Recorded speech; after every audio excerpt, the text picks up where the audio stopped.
नमस्कार। जरा सोचिए, एक ऐसे साम्राज्य के बारे में जो लगभग पूरे भारतीय उपमहाद्वीप पर फैला हुआ था, और वो भी आज से 2000 साल से भी पहले।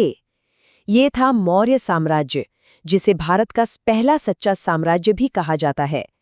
कमाल की बात सिर्फ इसकी विशालता नहीं थी, बल्कि इसे चलाने का तरीका था, वो तो और भी ज्यादा हैरान करने वाला था। तो चलिए, आज इसी कहानी को थोड़ा और करीब से देखते हैं।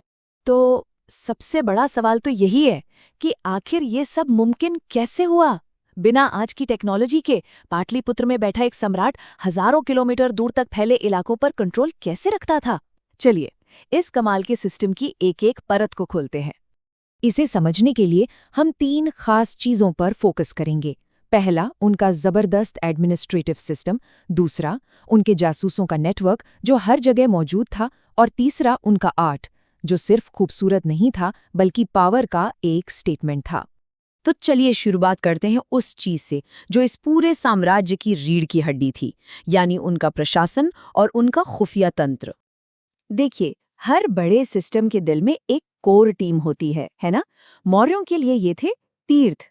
आप इन्हें 18 लोगों की एक सुपर कैबिनेट समझ सकते हैं।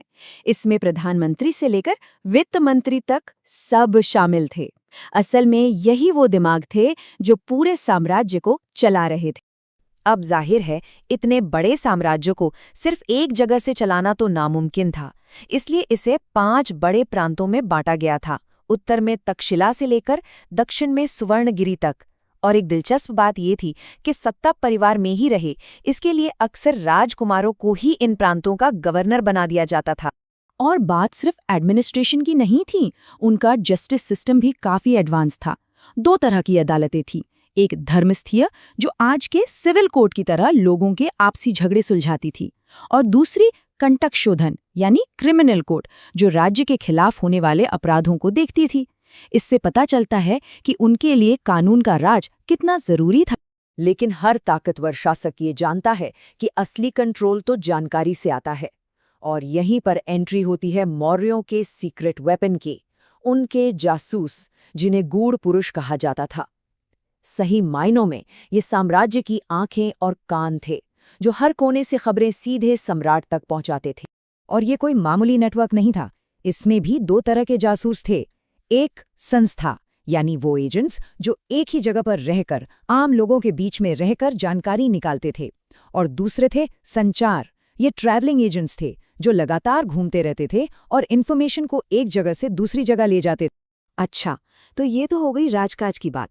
लेकिन आम लोगों की जिंदगी कैसी थी, और वो कौन सी इकोनॉमिक पावर थी जो इस इतने बड़े साम्राज्य को चला रही थी? समाज को लेकर भी एक बड़ा ही दिलचस्प एंगल सामने आता है। जहां हमारे अपने ग्रंथ समाज को 4 वर्णों में बांटते हैं, वहीं उस वक्त के ग्रीक एम्बेसडर मेगास्थनीज ने कुछ अलग ही देखा। उन्होंने समाज को काम धंधे के आधार पर 7 क्लास में बांटा, जैसे कि दार्शनिक, किसान, सैनिक और कई दूसरे। इससे यह अंदाजा लगता है कि समाज शायद जितना हम सोचते हैं उससे कहीं ज्यादा कॉम्प्लेक्स था। किसी भी पुराने साम्राज्य की तरह मौर्यों की इकोनॉमी का इंजन भी जमीन ही थी, यानी एग्रीकल्चर। और उनका टैक्स सिस्टम भी बड़ा व्यवस्थित था। किसानों को अपनी उपज का छठा हिस्सा देना होता था, और बाजार में बिकने वाली हर चीज पर 10% का सेल्स टैक्स लगता था। सारा लेन देन पर्ण नाम के सिक्कों से होता था। लेकिन मौर्यों की कहानी सिर्फ प्रशासन और अर्थव्यवस्था पर खत्म नहीं होती। उनकी असली विरासत तो शायद उनके आर्ट में है, जो आज भी हमें हैरान कर देती है। और ये सिर्फ खूबसूरती के लिए नहीं था, ये पावर और आइडियोलॉजी का एक जबरदस्त स्टेटमेंट था। इसका सबसे शानदार उदाहरण है सारनाथ का मशहूर लायन कैपिटल। जरा सोचिए, एक ही चट्टान को तराश कर बनाया गया और उस पर ऐसी पॉलिश की गई कि आज हजारों साल बाद भी वो शीशे की तरह चमकती है। ये सिर्फ आर्ट नहीं, ताकत का प्रतीक था। और इसका महत्व आप इसी बात से समझ सकते हैं कि आज ये आजाद भारत का राष्ट्रीय प्रतीक है।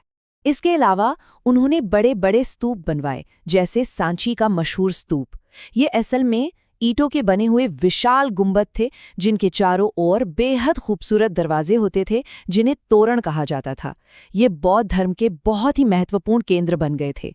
लेकिन जैसा कि इतिहास का नियम है, हर बुलंदी के बाद एक ढलान आती है। हर महान कहानी का एक अंत होता है, और मौर्य साम्राज्य भी इससे अलग नहीं था।